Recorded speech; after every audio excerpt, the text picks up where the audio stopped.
Bienvenue à vous toutes et à vous tous et merci d'être avec nous pour cette émission avec Judith sur YouTube de France 24 et toutes les plateformes de podcast. Mes invités reviendront sur leur parcours, les changements dans leur vie, les circonstances de ces changements et leurs conséquences. Bonjour Benjamin Stora. Bonjour et merci. Vous êtes historien et professeur émérite des universités, spécialiste de l'Algérie et du Maghreb, professeur à l'INALCO, l'Institut national des langues et civilisations orientales, auteur en 2021 d'un rapport sur le travail de mémoire entre l'Algérie et la France, et vous êtes l'auteur de plus d'une quarantaine d'ouvrages, dont Les clés retrouvées, une enfance juive à Constantine. Et puis, l'arrivée, la suite de Constantine à Paris aux éditions Talendier. Et enfin, ce dernier ouvrage, avec beaucoup de cartes, Anatomie d'une déchirure, avec Thomas Negaroff, présenté aux éditions Les Arènes. Mais avant de commencer notre entretien qui est consacré au changement dans la vie, vous vouliez revenir sur le sort du journaliste français Christophe Glaise, qui a été condamné pour la deuxième fois en moins de 6 mois à 7 ans de prison ferme par la justice algérienne. Écoutez, évidemment, l'exigence principale de beaucoup de monde, c'est celle de la libération de Christophe Glaise, qui est un excellent journaliste sportif, qui n'a fait que son métier. Il est allé en Algérie pour faire une enquête sur les clubs sportifs d'Algérie.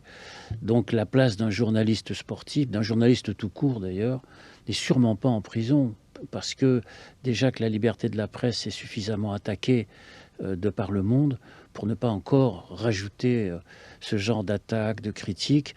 Donc il est bien évident pour moi qu'il est nécessaire, disons, que cette libération intervienne naturellement dans les meilleures conditions et le plus rapidement possible. Alors venons-en à notre entretien qui est consacré au changement dans la vie. Le grand changement pour vous, il commence très tôt, à l'âge de 12 ans. L'indépendance de l'Algérie en 1962. Vous écrivez « Dans ma vie, il y a un avant et un après ». Le 12 juin 1962, ce jour où, avec ma famille, nous quittons l'Algérie. Comment avez-vous vécu cette rupture ? C'est une rupture importante, bien sûr, parce que, en fait, mes parents chuchotaient à voix basse depuis des mois et des mois et des mois la possibilité d'un départ. J'étais donc un enfant de 11-12 ans et je sentais monter l'angoisse de mes parents, qui étaient déjà des personnes âgées, puisque mon père avait 53 ans, ma mère 46 ans, et ils ne savaient pas ce qu'ils allaient devenir en France. Donc ils s'inquiétaient. Ils s'inquiétaient pour eux-mêmes, bien sûr, mais aussi pour leurs enfants. Et donc, il y avait beaucoup d'anxiété, beaucoup d'angoisse. Et ce départ du 12 juin 1962 de Constantine, nous l'avons fait en avion militaire, la base militaire de Tellerma, qui se trouve à l'extérieur. Et nous avons attendu toute la journée sur le tarmac. Il faisait extrêmement chaud. Et nous étions chaudement vêtus, d'ailleurs, parce que, en fait, on avait décidé, enfin, pas nous, mais il avait été recommandé de partir seulement avec 2 valises par personne. Donc, en fait, mes parents, ainsi que ma sœur, nous sommes partis vêtus avec nos manteaux pour éviter d'encombrer, de surcharger les valises. C'est pour ça que, d'ailleurs, les photos d'époque montrent des départs d'Européens d'Algérie au mois de juin, au mois de juillet, vous savez. En mitouflé. En mitouflé, ce qui est assez extraordinaire, parce qu'en fait, il faisait extrêmement chaud.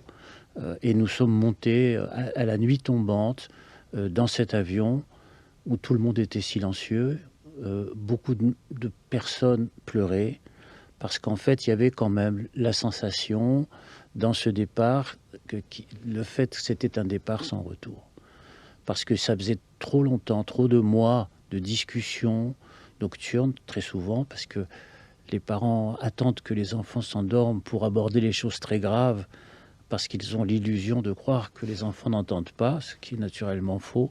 Ils entendent, ils dressent l'oreille, surtout s'ils sentent l'angoisse monter. Et donc, dans cet avion qui est parti la nuit, nous sommes arrivés à Paris, dans la ville lumière, la nuit. Et là, j'étais très déçu, parce que on y reviendra peut-être, mais j'étais très déçu d'arriver la nuit dans la ville qui nous avait été racontée comme étant une ville extraordinaire, celle des Lumières, et nous avons pris le périphérique la nuit. Oui. pas très romantique. Non. Historiquement, en Algérie, coexistaient au moins 3 communautés distinctes, les musulmans, les Européens et les Juifs algériens. Et ces 3 communautés, elles cohabitaient, mais elles vivaient plutôt séparément. Et en 1958, en pleine guerre, le mouvement pour l'Algérie française, qui va porter le général de Gaulle au pouvoir, se fait au nom de la fraternisation de ces 3 communautés. Est-ce que Benjamin Stora, finalement, c'était qu'une illusion ou pas ? Ah, il y a eu un espoir à cette époque-là. Et je me souviens personnellement, puisque nous sommes là dans un registre très personnel, avoir écouté le discours du général de Gaulle sur la place de Constantine, juché sur les épaules de mon père. Il était venu à Constantine, je crois que c'était en mai-juin 1958, et il y avait beaucoup de monde. Mais toutes ces personnes rassemblées de ces principales communautés que vous avez si bien décrites, les Européens, les Juifs d'Algérie, les musulmans, bien sûr, eh bien, chacune de ces 3 communautés qui vivaient ensemble, mais séparées. Chacun chez soi, quand mais même. Séparées. Chacune de ces communautés avait le sentiment que la fin de cette guerre était proche, mais pour des raisons qui étaient différentes, les uns par rapport aux autres. Et toute l'habileté, en fait, politique du général de Gaulle, dans sa célèbre phrase que tout le monde connaît, « Je vous ai compris », eh bien, tout le monde avait le sentiment que c'était à eux qu'il s'adressait.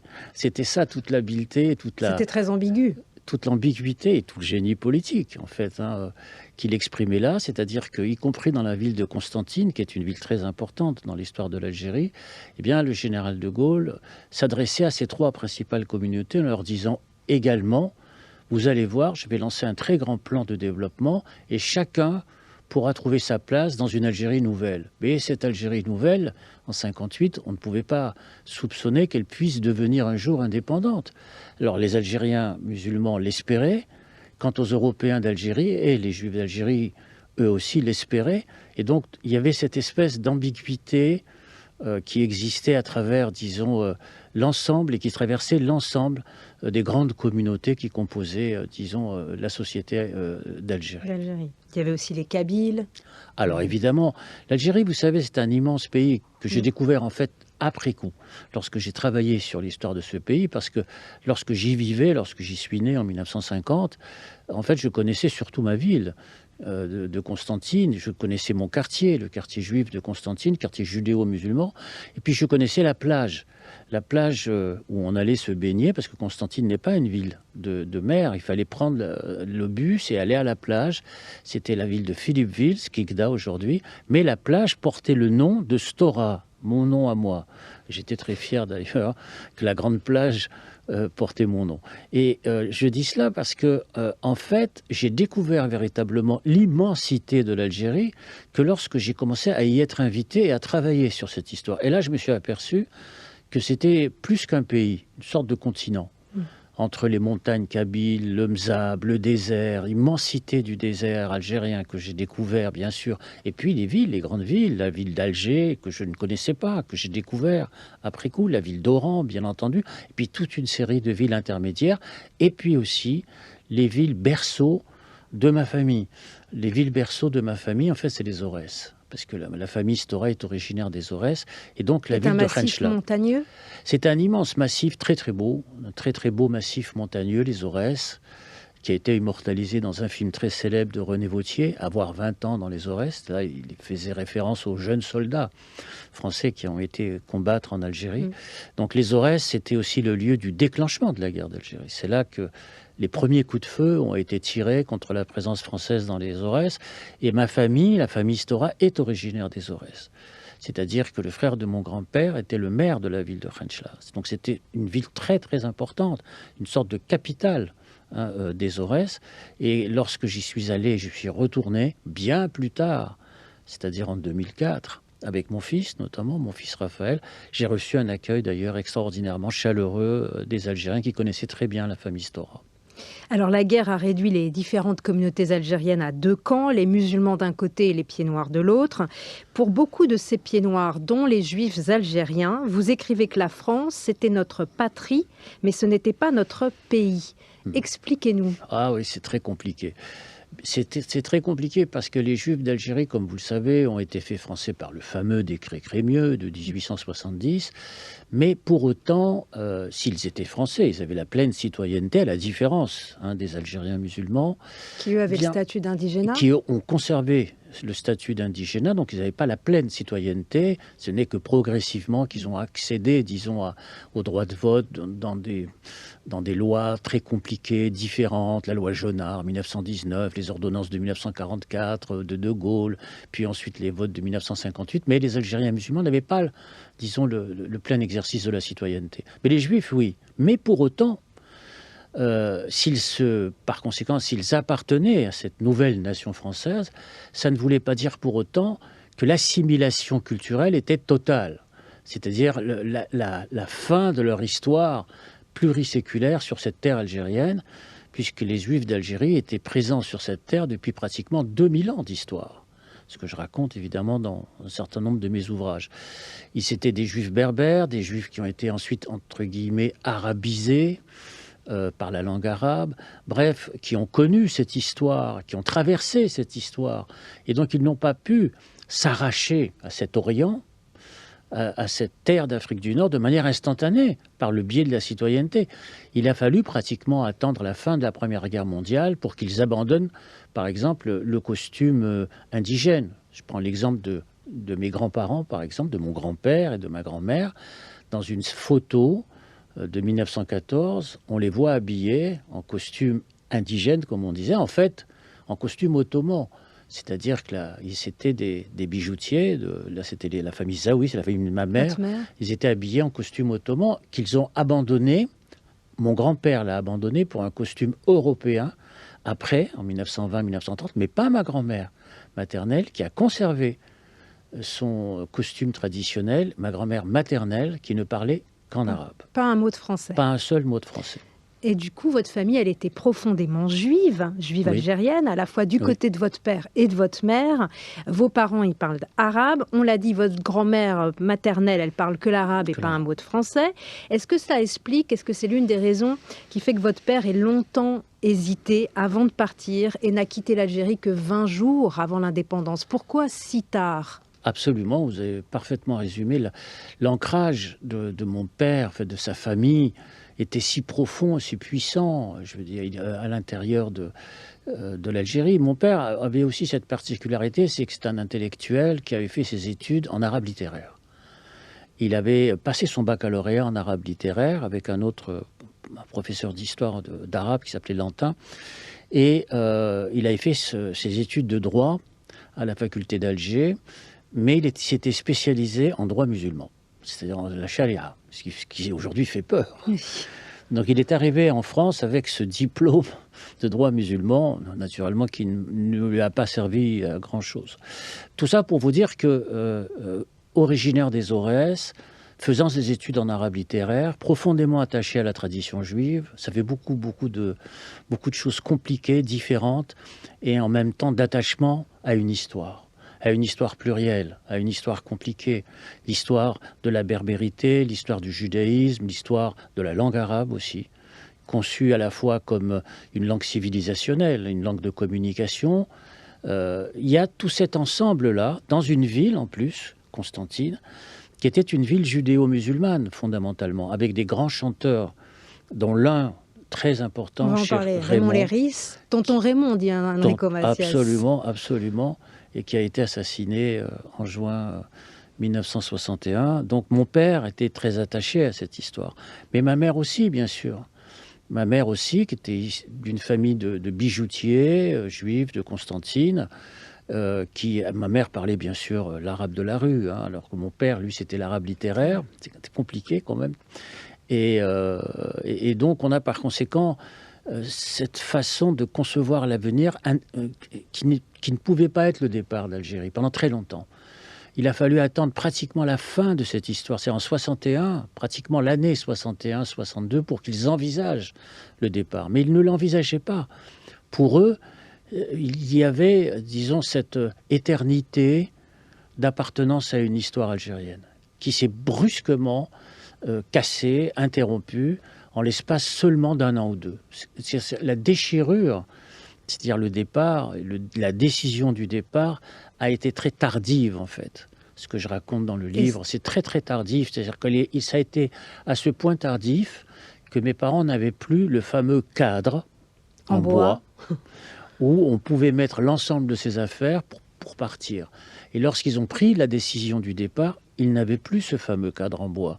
C'est pour ça que nous sommes partis seulement avec 2 valises. Et nous avons attendu le cadre pendant 1 an. Le cadre n'est arrivé qu'en 1963. Et votre père, il prend la décision de partir après sa rencontre avec 2 responsables du FLN.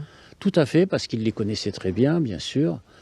Parce qu'encore une fois, il était originaire des Aurès, il connaissait très bien les gens du FLN. Et effectivement, la dernière conversation qu'il a avec eux, à laquelle j'ai assisté d'ailleurs, et que je raconte dans ce livre, dans Les Clés retrouvées, c'est qu'il leur pose la question, mais quel va être le sort, le statut des Juifs dans une Algérie indépendante? Parce que naturellement, l'indépendance arrivait, bien entendu. Et là, ces interlocuteurs étaient très gênés. C'est-à-dire qu'ils n'avaient pas de réponse définitive. Ils sont commencés à partir dans une longue explication sur l'injustice qui avait été faite à la communauté musulmane, qu'il fallait réparer, que ça prendrait du temps, qu'ils ne savaient pas encore véritablement quels seraient les contours de la nationalité algérienne. Bref, la réponse n'était pas claire, n'était pas nette. C'est après leur départ, et après avoir beaucoup hésité, que mon père s'est tourné vers nous et il nous a dit « Je crois que nous allons partir maintenant. Nous n'avons pas suffisamment d'assurance. Nous ne pouvons pas lâcher la proie pour l'ombre. » Et d'ailleurs, vous écrivez que les manifestations en 1961, c'est au cri de l'Algérie musulmane et pas de l'Algérie algérienne. Oui, ça je l'ai entendu. Hein, effectivement, dans les grandes manifestations pour l'indépendance de l'Algérie, venant disons des Algériens musulmans, c'est effectivement le mot d'ordre principal qui a été avancé dans les rues de Constantine, dans ce fameux quartier d'ailleurs dans lequel nous vivions, hein, qui était le quartier judéo-musulman. Et le 22 juin 1961, on en a parlé, donc en pleine rue de Constantine, est assassiné le chanteur juif de musique malouf, c'est-à-dire de musique arabo-andalouse, Raymond Léris, une personnalité très connue, très respectée, le maître d'Enrico Macias, tonton Raymond. Donc ça a eu un énorme retentissement. Et après cet assassinat, beaucoup de juifs ont quitté l'Algérie. Je pense que ça a été un grand signal, le signal du départ, parce que si lui était assassiné, lui qui était un maître de musique arabo-andalouse, alors quel pouvait être le sort de tous les autres membres de la communauté juive? C'était un symbole. Raymond, c'était un symbole. Et lorsque il a été enterré, le cimetière juif de Constantine est situé en hauteur de la ville. Vous savez, Constantine, c'est une ville sur un rocher. Donc c'est une ville magnifique avec des gorges extraordinaires. Et le cimetière est au-dessus de la ville. Il est d'ailleurs là, intact. Quand je vais à Constantine, je vais régulièrement au cimetière. Sur la tombe de Benjamin Stora. Oui, la tombe de mon grand-père, qui s'appelle Benjamin Stora, qui est à l'entrée du cimetière. Donc c'est assez troublant hein, de rentrer dans un cimetière où on découvre une tombe qui porte son nom. Mais j'ai assisté à son enterrement. Et ce jour-là, c'était en juin 1961. Il faisait très mauvais. Le ciel était très gris, le ciel était bas. Et mon père a dit, tu vois, même Dieu pleure au moment du départ du cortège, qui était immense, de tous des Juifs de Constantine. Et c'est là, je crois, que dans sa tête, il y avait la possibilité, disons, d'un départ qui commençait à s'esquisser. Alors justement, le départ d'Algérie et l'accueil en France se font dans des conditions catastrophiques après l'indépendance, avec perte de statut social, pauvreté, éclatement familial. Tout à fait. Comment expliquer que la France, historiquement terre de réfugiés, ait accueilli si mal les rapatriés d'Algérie, c'est comme ça qu'on les appelle avant de les appeler pieds noirs, et encore beaucoup plus mal les harkis? Écoutez, je pense que lorsque le général de Gaulle, là on est obligé de faire un peu d'histoire, d'élargir le propos, lorsque le général de Gaulle va vers l'indépendance avec la signature des accords d'Évian, je pense qu'il ne croyait pas à un départ massif des Européens d'Algérie. Il pensait que environ 300 000 Français d'Algérie, dont faisaient partie les Juifs bien sûr, resteraient en Algérie. Ces prévisions ont été complètement déjouées parce que la fin de l'Algérie française a été littéralement apocalyptique. C'est-à-dire c'était des attentats tous les jours, les plastiquages, l'OAS, des meurtres dans les rues, etc. Enfin, après la signature des accords d'Évian. C'est-à-dire la fin de l'Algérie française a été absolument signature terrible. des accords le 18 mars 1962. Voilà, le 18 mars. Après, donc je parle de l'après 18 mars 62, les 3 derniers mois de l'Algérie française, ou même après, ont été terribles. Et donc, le départ a été massif et non organisé, en fait, fondamentalement non organisé. Mais heureusement que la France de cette époque, c'est la France des 30 Glorieuses. C'est la France d'expansion économique, donc elle peut quand même accueillir. Mais pas accueillir autant de monde en si peu de temps. C'est un exode extraordinaire de près de 600 à 700 000 personnes en quelques mois qui se déplacent d'une rive à l'autre de la Méditerranée. Il n'y a pas d'équivalent dans l'histoire récente, contemporaine française d'un tel exode. C'est extraordinaire. C'est entre 600 et 700 000 personnes qui débarquent. Donc ça s'est fait dans des conditions effectivement catastrophiques. C'est-à-dire que nous, on a été recueillis dans une sorte de petite maison à Montreuil où nous avons vécu à une trentaine pendant plusieurs mois. Et puis ensuite, heureusement, mon père avait gardé un ami qui nous a prêté une sorte de garage. On va y venir, oui. Dans lequel nous avons vécu. Ça, je prends cet exemple personnel, mais pour la plupart, disons, des Français d'Algérie, c'était très difficile parce qu'il fallait à la fois trouver du travail, trouver un logement. Donc à cette époque-là, le souvenir de l'Algérie, etc., n'était pas au cœur, hein, pour être honnête, des préoccupations. La préoccupation principale, c'était de trouver du travail et trouver un logement. Alors ceux qui étaient fonctionnaires, il n'y avait pas de problème, mais beaucoup n'étaient pas des fonctionnaires, mais des petits commerçants, des coiffeurs. Mon père était vendeur de semoule, donc il n'était pas fonctionnaire. Hein. Ma mère ne travaillait pas, elle était femme au foyer, traditionnelle, bien entendu. Et donc, par conséquent, ils se sont retrouvés démunis socialement et dans une situation, effectivement, de chute sociale réelle, quoi.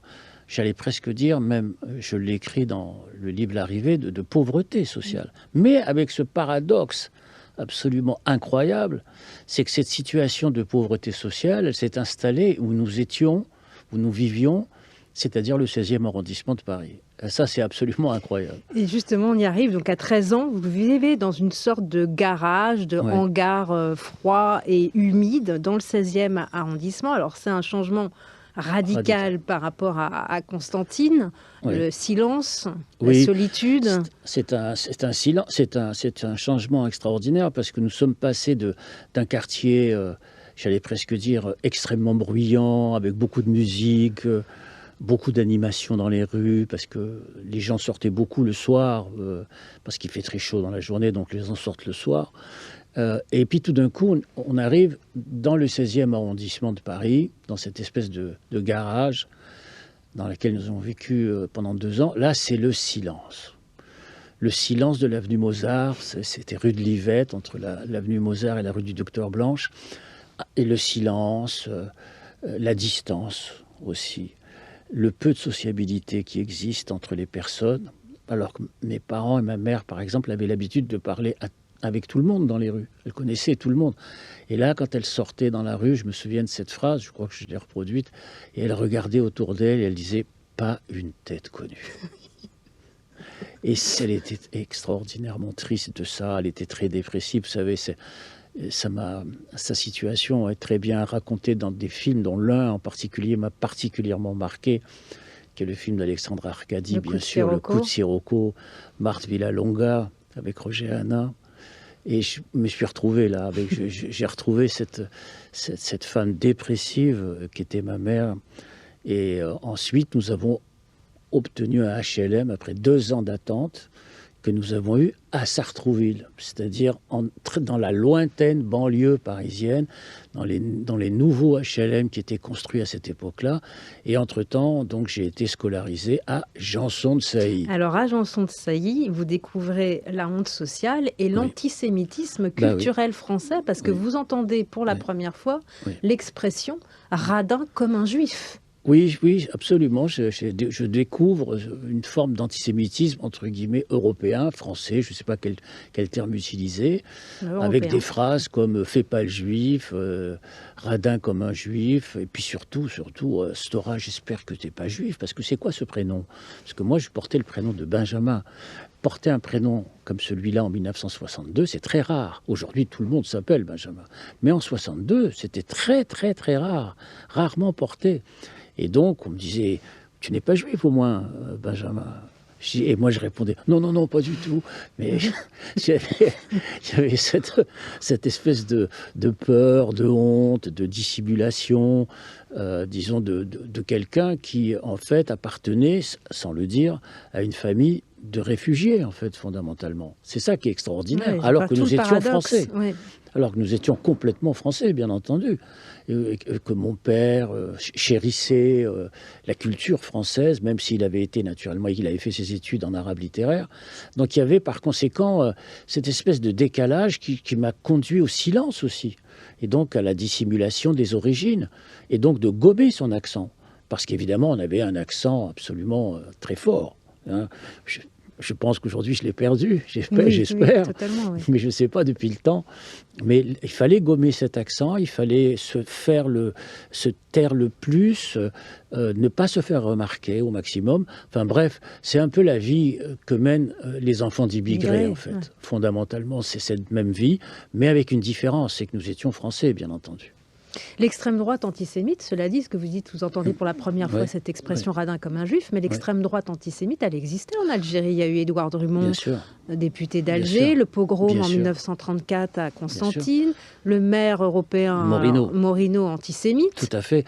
L'antisémitisme européen, en fait, moi, m'avait été raconté par mon père, qui m'a raconté comment, dans les années 30, mon père est né en 1909, hein, donc il me racontait comment il se battait dans la ville de Constantine contre les antisémites européens, en particulier les gens du maire, Émile Morino, qui avait un journal, d'ailleurs, qui s'appelait l'Anti-Juif.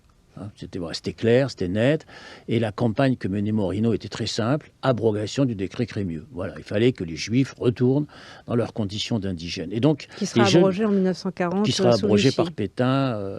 C'est une des premières mesures prises par le maréchal Pétain en 1940. Et donc, les jeunes Juifs de Constantine se battaient physiquement avec les antisémites européens. Et donc, mon père m'a raconté cela. Mais nous vivions dans un quartier judéo-musulman qui était un peu à l'écart du quartier européen. Vous voyez, c'est ça le paradoxe. Donc, en fait, je découvre, fondamentalement, le monde européen, comme on dirait, en France. C'est-à-dire, et en plus, pas dans n'importe quel quartier, le 16e arrondissement. C'est-à-dire, c'était pas la France provinciale ou la France du cœur de Paris populaire. Non, le 16e arrondissement. Donc, le saut est absolument extraordinaire du point de vue culturel et social. Et donc, une découverte, effectivement, d'une forme d'antisémitisme que je ne connaissais pas. Vous dites que votre père, il ne s'est jamais remis d'avoir quitté définitivement l'Algérie. Il a eu le sentiment, comme beaucoup de pieds noirs, d'avoir été trahi par le général de Gaulle. Votre mère... Vous dites qu'elle est dépressive, mais c'est quand même la mère courage. Elle est rentrée comme ouvrière chez Peugeot, où elle est restée près de 20 ans, avant de devenir responsable de la section syndicale de la CGT en 1968. Tout à fait. Alors ce vécu à la fois dépressif, mais également combatif, est-ce qu'il a été partagé par beaucoup de pieds noirs ? Je pense que c'est effectivement les deux termes sont liés, en fait, dépressif et combatif, quoi. Je pense que les femmes ont joué un très grand rôle. C'est elles qui ont porté sur leurs épaules cet exode, cet exil, ce déclassement. J'allais presque dire plus que les hommes. C'est quelque chose de très personnel, hein, que je dis là, bien sûr, par rapport à ce que j'ai vu dans ma famille, bien sûr, qui était immense, parce que il y avait une famille gigantesque. Du côté de mon père, il y avait 7 frères et sœurs, du côté de ma mère, 6 frères et sœurs, donc vous imaginez le nombre de cousins germains, ça fait 49 au total, donc ça fait du monde. Donc j'ai eu le temps d'observer tout cela. Mais les femmes ont été d'un courage extraordinaire, et particulièrement ma mère, qui a donc décidé, en 1964, lorsque nous sommes arrivés à Sartrouville, de devenir ouvrière d'usine. Elle a travaillé à l'usine Peugeot, à la Garenne-Beson, l'usine Kiri, où elle est restée près de 20 ans. Et plus tard, quelques années après, j'ai travaillé avec elle sur une chaîne de montage, en production, à l'usine Peugeot, Elle avait fait preuve d'un extraordinaire courage, parce que dans un premier temps, c'était ce qu'on appelait les 3-8.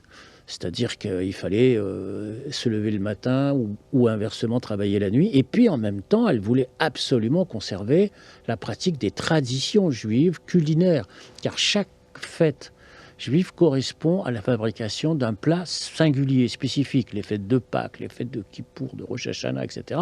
Et à chaque fois, et elle voulait, et les gâteaux bien sûr, et elle voulait absolument conserver les traditions. Donc elle menait cette double vie, c'est-à-dire la vie d'une ouvrière d'usine, et la vie d'une femme venant de l'Orient qui conservait, qui préservait, comme elle le pouvait, les traditions. Les traditions à la fois culinaires, religieuses, j'allais presque dire civilisationnelles. C'est-à-dire qu'elle essayait de conserver cette double vie.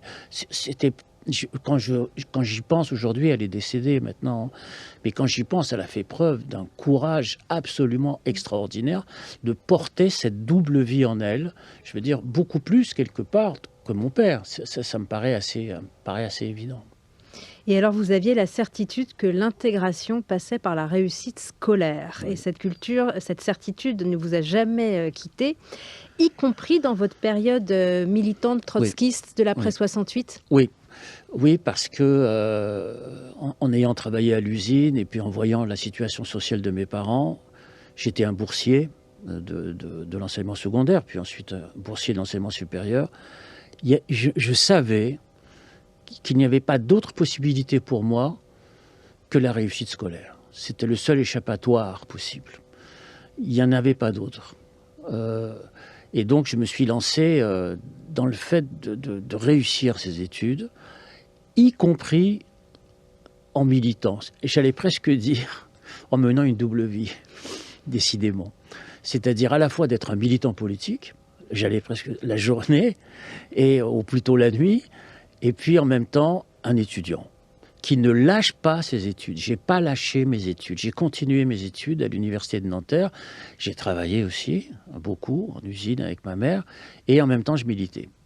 Et un militantisme extraordinairement actif dans l'après 68. Il faut voir ce que c'était que le militantisme dans l'après 68.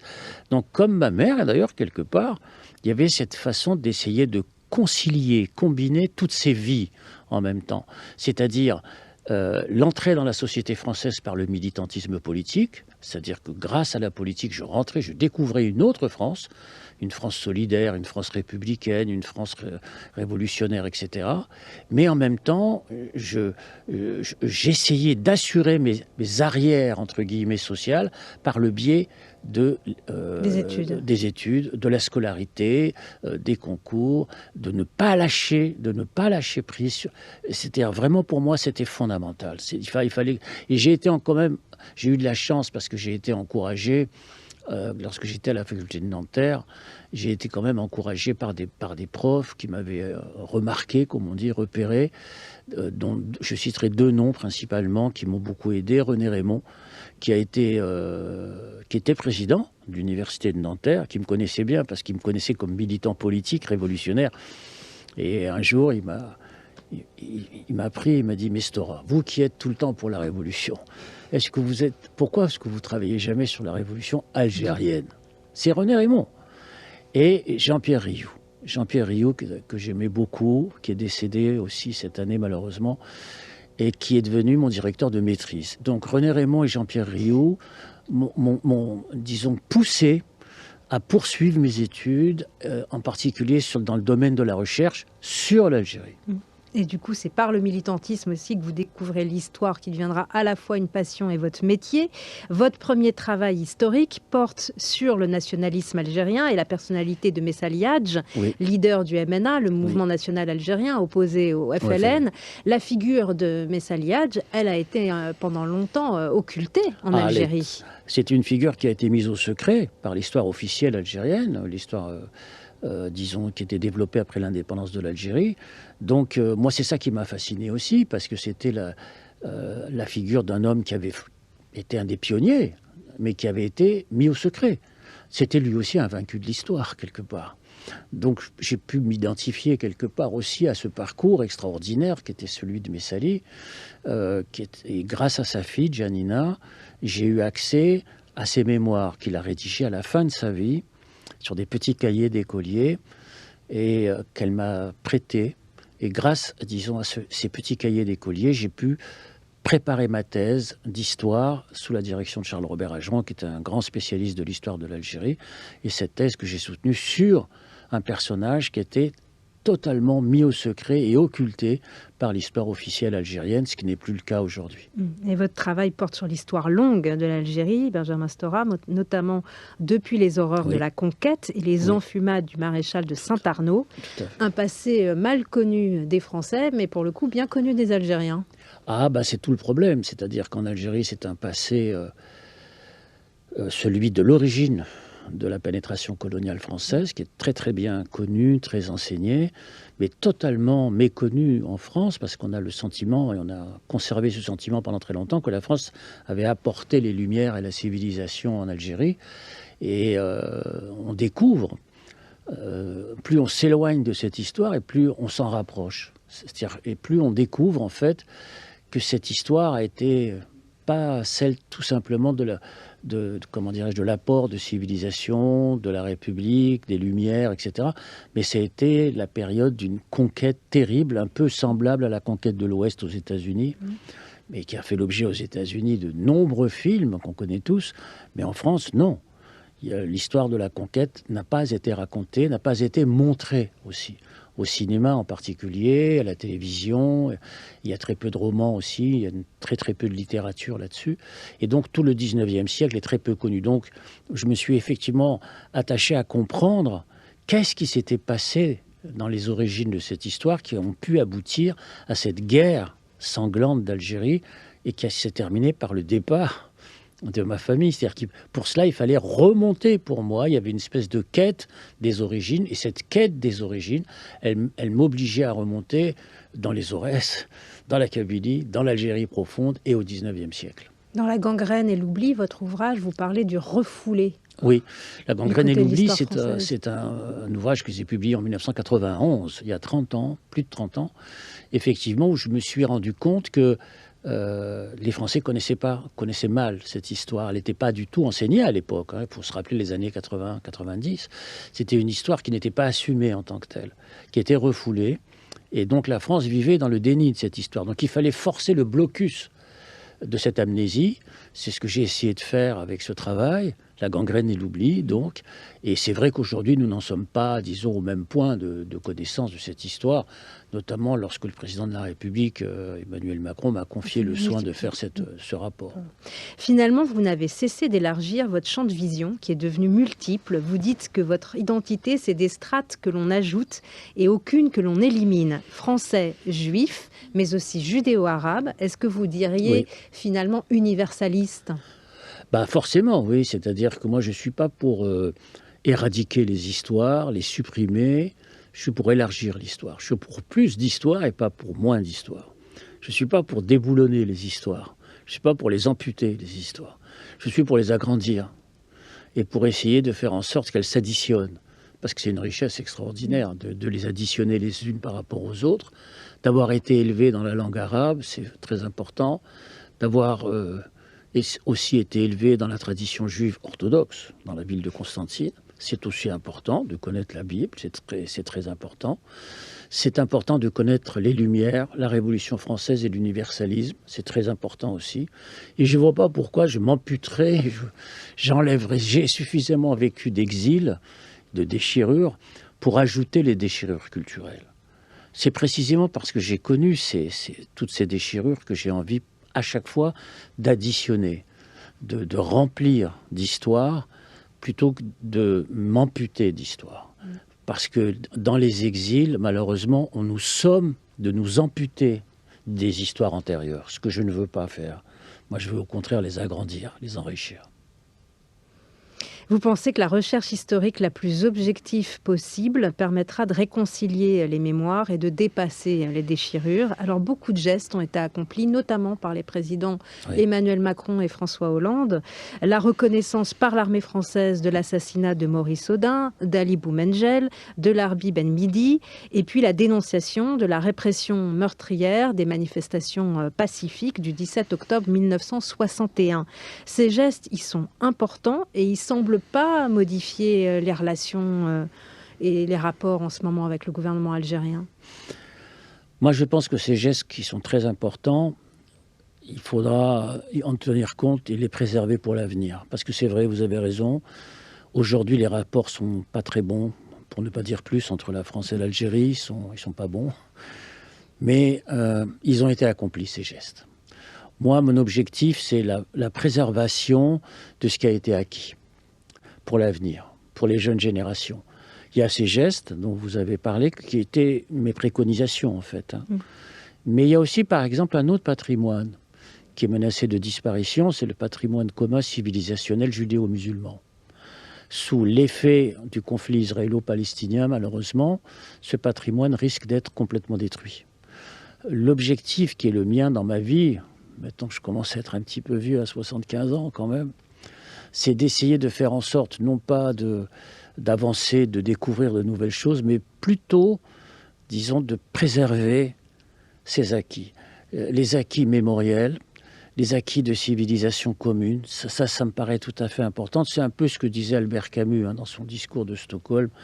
La tâche de notre génération n'est pas de faire peut-être de la révolution, de défaire ce monde, mais d'essayer de préserver, disons, les acquis qui existent dans le monde dans lequel nous vivons. Aujourd'hui, nous sommes à la croisée des chemins, c'est vrai, et tout ce qui a pu être enregistré sur le terrain de la connaissance de l'autre, de la compréhension des civilisations différentes, risque d'être détruit au profit de repli identitaire ou de nationalisme agressif. Et dans cette période dans laquelle nous entrons aujourd'hui, la tâche principale, c'est celle effectivement de passer des mémoires blessées à une histoire plus apaisée. Mais il faut préserver les acquis de cette histoire apaisée, ça va être une très très grande bataille.